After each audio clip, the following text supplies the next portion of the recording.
Hello, I am R.S. Kaddan. Today I will teach lesson 2 Biology 10+2 Development of male gametophyte. Development of male gametophyte. Pre-fertilization events and structure and development of male gametophyte. इससे पहले वाली जो video थी उसके अंदर हमने जो है sexual reproduction in flowering plants के बारे में डिस्कस किया। जो अभी थोड़ा है इंट्रोडक्शन में लेते हैं। जो flowering plants they are diploid sporophytic cell. तो उनके अंदर जो सेल्स हैं वो डिप्लाइड हैं, स्पोरोफाइटिक हैं, अर्थात 2 सेट ऑफ क्रोमोसोम है। जब मियोसिस होती है, अर्धसूत्री विभाजन होता है, तो हैप्लाइड गैमेटोफाइटिक सेल बनती हैं, हैप्लाइड सेल्स बनती हैं, और उन हैप्लाइड सेल को मेल गैमिट और फीमेल गैमिट भी कहते हैं। और मेल और फीमेल गैमिट जब आपस में फ्यूज़ करते हैं उसे सिनगेमी कहते हैं, और जिससे जाइगोट बनता है। तो देखियो NN मिलकर के 2N, जाइगोट के अंदर फिर से जो है डबल सेट ऑफ क्रोमोसोम होती है।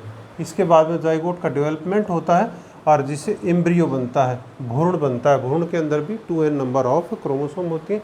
और इसके बाद में जो है ना, जो एम्ब्रियो है उसमें सेल डिवीज़न और सेल डिफ्रेंसिएशन होता है माइटोसिस विधि द्वारा, समसूत्री विभाजन द्वारा, जिससे स्पोरोफाइटिक प्लांट बॉडी बनती है, जिसके अंदर भी जो है क्रोमोसोम की संख्या जो है डबल होती है। Double set means 2N number होती है। अभी हम देखते हैं pre fertilisation events and structure. मतलब कि फर्टिलाइजेशन से पहले की जो है ना, जो कौन कौन से घटनाएं होती हैं और क्या क्या उसकी स्ट्रक्चर्स हैं। इसके अंदर विशेष रूप से शामिल होगा development of male gametophyte. Male gametophyte का डेवलपमेंट कैसे होता है? तो मेल गैमेटोफाइट का जो डेवलपमेंट है, it involve the study of the following. इसके अंदर मेल गैमेटोफाइट का जो बनना है, उसका डेवलपमेंट है, उसके लिए हमें ये जो है ना स्टडी करना पड़ेगा कि कौन कौन सी अवस्थाओं से हमें गुजरना पड़ेगा। तो देखिए, पहले हम देखें स्टेमन। स्टेमन क्या है? स्टेमन it is the male reproductive part of the flower. Flower का मेल रिप्रोडक्टिव पार्ट है। And स्टेमन consist of filament and anther. स्टेमन के 2 पार्ट है, फिलामेंट और एंथर। ये देखिए, ये डायग्राम है स्टेमन का। ये फिलामेंट है, स्टाक लाइक स्ट्रक्चर फिलामेंट है, और ये जो डबल लोब स्ट्रक्चर है इट इज़ एंथर। ये एंथर है जिसके अंदर पोलन ग्रेन बनते हैं। जो एंथर है, ये जो एंथर दिखा रखा है उसकी ये जो 3D क्रॉस सेक्शन दिखा रखा है, 3D cross section of the anther. तो एंथर के there are 2 lobe of the anther. Each lobe consist of 2 compartment. प्रत्येक लोब के 2 कंपार्टमेंट होते हैं। ये देखिए, एक तो ये कंपार्टमेंट है ये, और दूसरा ये कंपार्टमेंट एक लोब का। इसी प्रकार से एक यहाँ लोब है, उसका ये कंपार्टमेंट है और दूसरा ये कंपार्टमेंट है। तो टोटल कितने कंपार्टमेंट है? 1 2 3 4। तो जो 2 लोब हैं उनके 4 कंपार्टमेंट होते हैं। ये जो कंपार्टमेंट है इनको जो है माइक्रोस्पोरेंजियम भी कहते हैं। इसके अंदर जो है ना माइक्रोस्पोरेंजियम जो है ना बनता है, तो इनको माइक्रोस्पोरेंजियम भी कहते हैं। और ये माइक्रोस्पोरेंजियम है, इनके अंदर माइक्रोस्पोर बनते हैं। माइक्रोस्पोर मीन्स पोलन ग्रेन बनते हैं। They are also called the pollen sacs, क्योंकि इनके अंदर पोलन ग्रेन बनते हैं तो उनको पोलन सेक्स भी कहते हैं। तो इस प्रकार से जो है ये था स्टेमन के बारे में कि स्टेमन के कितने पार्ट है। Structure of microsporangium. अब ये जो 4 माइक्रोस्पोरेंजियम हैं, इनमें माइक्रोस्पोरेंजियम की स्ट्रक्चर माने उसकी रचना कैसी होती है। तो माइक्रोस्पोरेंजियम ये ग्राफिकल रचना है, ये सेलुलर रचना दिखा रखी है। तो ग्राफिकल रचना में देखो, माइक्रोस्पोरेंजियम कंसिस्ट ऑफ 4 लेयर। इसकी 4 लेयर होती है। सबसे बाहर वाली एपिडर्मिस, उससे अंदर वाली एंडोथीसियम, और उससे अंदर वाली जो मिडल लेयर हैं वो 2-3 लेयर हैं मिडल लेयर। इसके बाद में आखिरी अंदर सबसे innermost layer is called tapetum. तो there are 4 layer of the microsporangium. अभी हमने जो ये माइक्रोस्पोरेंजियम जो है, ये जो सेलुलर पार्ट दिखा रखा है, ये जो रेड जो है सर्कल दिखा रखा है, इतना ये पार्ट यहाँ पर दिखाया हुआ है।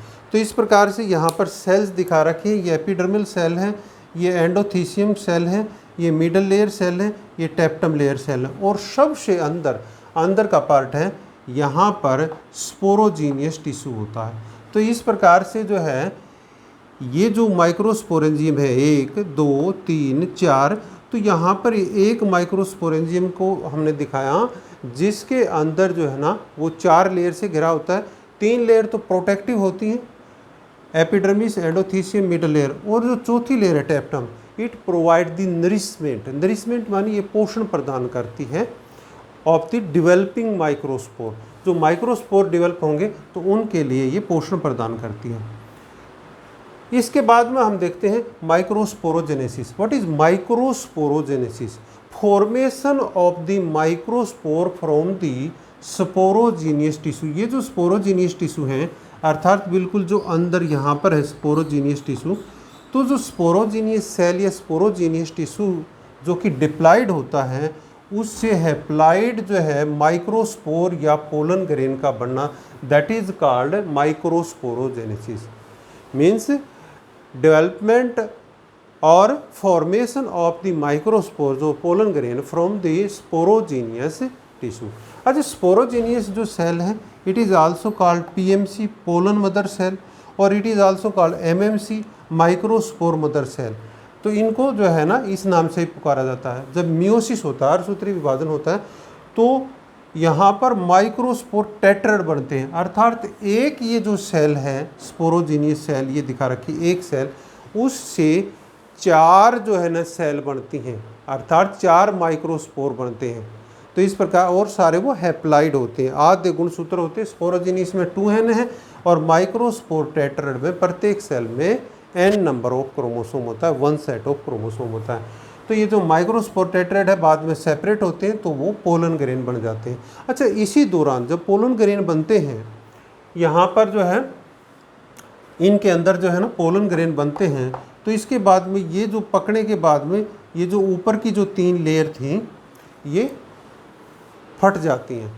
फटने से जो है ना पोलन ग्रेन्स बाहर निकलती है। ये देखिए, ये जो लेयर थी ये फट गई, और जिससे पोलन ग्रेन बाहर निकल जाते हैं। तो when pollens the wall of the microsporangium burst, जब ये फटती है, pollen grains come out, pollen grain बाहर निकलते हैं, और इस क्रिया को डहीसेंस भी कहते हैं। डहीसेंस मीन्स जो है ना जो इसका वाल का फटना। तो इस प्रकार से पोलन ग्रेन बाहर आ जाते हैं। अभी मैं बताता हूँ आगे मेल गैमेटोफाइट और पोलन ग्रेन। अब पोलन ग्रेन क्या चीज़ है? तो अभी हम शुरू में हुए थे डेवलपमेंट ऑफ मेल गैमेटोफाइट, कि मेल गैमेटोफाइट का बनना, मतलब कि जो है ये स्पोरोजीनियस टिश्यू था, तो इससे जो है ना पोलन ग्रेन ये बन गई है। तो ये जो पोलन ग्रेन है, या इसको मेल गैमेटोफाइट भी कहते हैं। तो pollen grain, the cell of a pollen grain consist of 2 layer. इसकी 2 लेयर या 2 वॉल होती हैं। Outer layer is called exine and inner layer is called intine. 2 layer इसकी होती हैं। तो जो बाहर वाली लेयर है जो एक्जाइन है, it is sportive in nature and it is hard, और वो स्पोरोपोलिन की बनी होती है, अंदर न्यूक्लियस होता है। इसके बाद में जो है ना पोलन ग्रेन में कुछ चेंज आते हैं, जिसके अंदर कुछ वैक्यूल का निर्माण होता है, और न्यूक्लियस जो है ना फिर डिवाइड होना शुरू हो जाता है। अभी यहाँ पर देखो अनइक्वल डिवीजन, यहाँ पर ये जो न्यूक्लियस है वो डिवाइड हो रहा है, और इस सेल के अंदर अनइक्वल डिवीजन हो गया है, अर्थात जो है ना एक बड़ी सेल बन गई जिसे वेजिटेटिव सेल कहते हैं, एक छोटी सेल बन गई जिसको जनरेटिव सेल कहते हैं। तो इस प्रकार से पोलन ग्रेन में 2 सेल जो है ना बन जाती हैं, एक बड़ी सेल वेजिटेटिव सेल और एक जनरेटिव सेल। वेजिटेटिव सेल जो है ना केवल भोजन प्रदान करती है, इट प्रोवाइड जो है जो nourishment to the generative cell, और जो जनरेटिव सेल है इट गिव मेल गैमिट, ये मेल गैमिट को जो है ना जन्म देती है। तो इस प्रकार से जो है ख़ासतौर पर जो हमारा जो है 85 जितने फ्लावरिंग प्लांट हैं उनके अंदर जो पोलन ग्रेन है वो जो है 2 सेल का ही होता है। एक जनरेटिव सेल और एक वेजिटेटिव सेल। अर्थात जो है ना ये एक जो हमारा फीमेल जो है ना पार्ट दिखा रखा है ओवरी स्टाइल स्टिग्मा, तो यहाँ से ये जो पोलन ग्रेन है जो इसके ऊपर आता है, यहाँ पर ये पोलन ग्रेन, तो इसके जो है अंदर दो सेल होती है, एक ये जनरेटिव सेल होती है, ये जनरेटिव सेल, और एक ये वेजिटेटिव सेल होती है। तो 2 सेल स्टेज के अंदर ये स्टिग्मा पर आता है। अच्छा 15% जो है ना जो ऐसे भी जो फ्लावरिंग प्लांट है जिनके अंदर क्या है जो जनरेटिव सेल है उसका फिर से डिवीज़न हो जाता है। तो देखिए एक जनरेटिव सेल 2 में बट जाती है। तो इस प्रकार से ये जो 2 हैं तो 2 मेल गैमेट इनसे बनते हैं, एक इससे एक इससे। तो यहाँ पर जो जनरेटिव सेल जो एक दिखाई दे रही है तो 15% जो है ना ऐसे भी जो है फ्लावरिंग प्लांट है जिनके अंदर 2 जो है ना जो सेल के रूप में जो है यहाँ पर 2 जनरेटिव सेल के रूप में भी आकर के गिरता है। अभी जो है तो इस प्रकार से जो है न जो हमारा जो पोलन ग्रेन है यहाँ तक जो है ना हमने बताया, तो पोलन ग्रेन की कुछ जिस तरह से एडवांटेज भी हैं, कुछ जो है ना डिसएडवांटेज है। कई बार जो पोलन ग्रेन है वो एलर्जी पैदा करता है। एलर्जी मतलब जो है ना जो मानव के अंदर, मनुष्य के अंदर एलर्जी पैदा करता है, खांसी जुकाम वगैरह भी इससे हो जाता है।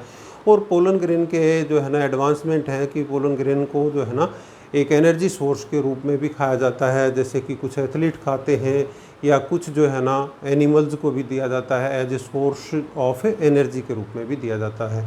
तो that's all today of this lecture.